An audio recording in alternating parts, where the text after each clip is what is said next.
ডাকসু নির্বাচনকে কেন্দ্র করে আবারও প্রাণ ফিরে পাচ্ছে ঢাকা বিশ্ববিদ্যালয়ের ছাত্র রাজনীতি। দীর্ঘদিন অচল থাকা এই ঐতিহ্যবাহী ছাত্র সংসদে ফের ভোটের আয়োজন ঘিরে মুখর ক্যাম্পাস, উত্তেজনা তুঙ্গে। নানা জল্পনা কল্পনার পর ছাত্র শিবিরের পক্ষ থেকে স্পষ্ট করা হয়েছে দুই শীর্ষ প্রার্থীর নাম। ডাকসুর ভিপি পদে লড়বেন মোহাম্মদ আবু সাদিক কায়েম এবং সাধারণ সম্পাদক পদে এস.এম. ফরহাদ। ক্যাম্পাসে ইতোমধ্যেই আলোচনার কেন্দ্রবিন্দুতে এ দুজন।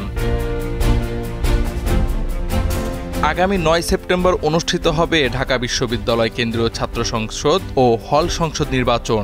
18 আগস্ট সোমবার বিকেল 4টায় শেষ হচ্ছে মনোনয়ন ফরম সংগ্রহের সময়। প্রধান রিটার্নিং কর্মকর্তা অধ্যাপক ডক্টর মোহাম্মদ জসিমউদ্দিন জানিয়েছেন, এখন পর্যন্ত 125 জন প্রার্থী মনোনয়ন ফরম তুলেছেন। যদিও কোনো সংগঠন এখনো আনুষ্ঠানিকভাবে পূর্ণ প্যানেল ঘোষণা করেনি।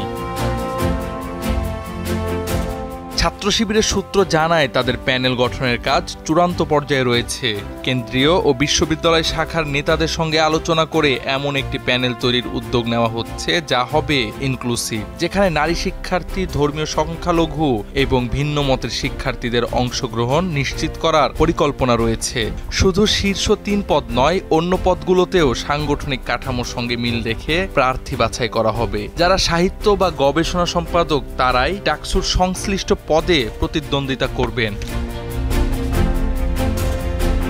ভিপি প্রার্থী মোহাম্মদ আবু সাদেক কায়েম ছাত্র শিবিরের কেন্দ্রীয় প্রকাশনা সম্পাদক এবং সদ্য সাবেক ঢাকা বিশ্ববিদ্যালয় শাখার সভাপতি। তিনি গত জুলাইয়ের ছাত্র আন্দোলনে সক্রিয় ভূমিকা পালন করে পরিচিতি পান। অন্যদিকে জিএস পদে মনোনীত এস.এম. ফরহাদ বর্তমানে সংগঠনটির ঢাবি শাখার সভাপতি হিসেবে দায়িত্ব পালন করছেন। এজিএস পদে প্রতিদ্বন্দ্বিতা করবেন সংগঠনের বর্তমান সেক্রেটারি মহিউদ্দিন খান। প্রচার সম্পাদক মোহাম্মদ সাজ্জাদ হোসেন খান জানিয়েছেন, 18 আগস্ট সকাল 11টায় ছাত্র শিবিরের মনোনীত প্রার্থীরা দলগতভাবে মনোনয়ন ফরম তুলবেন। এরপর সাংবাদিকদের সামনে তাদের প্যানেলের নাম ও বিস্তারিত ঘোষণা দেওয়া হবে। ছাত্র শিবিরের কেন্দ্রীয় সভাপতি জাহিদুল ইসলাম গণমাধ্যমকে জানান, এখনও চূড়ান্ত তালিকা না হলেও প্রাথমিকভাবে প্যানেল ঠিক করা হয়েছে। সবকিছু আনুষ্ঠানিকভাবে জানানো হবে ফরম তোলার দিনেই।